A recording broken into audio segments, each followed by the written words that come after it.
Hello friends, welcome back to Ftopreview.com. In this video, we're learning how to adjust image position in DaVinci Resolve. Okay, you can see here my video is here, and I need a mic image here.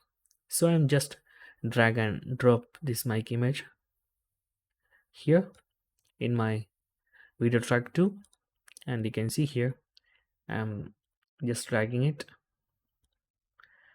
and simply click on this mic image, then it is selected. Then click on this one transform option. If you not see here, click here, then select transform, or you can press V for shortcut. It is I created, but in your computer not, so just select the transform. Now we can simply adjust the size and also adjust the positions. You can see here. So that's guys, very simple tutorial. If you click again, that will be gone. You can see here. So in this way, you can simply adjust any image anywhere in DaVinci Resolve. Okay, that's guys very simple tutorial. If you need any kind of Android or iPhone tutorial, just comment below. I will post my replies as videos so you can easily watch, understand it.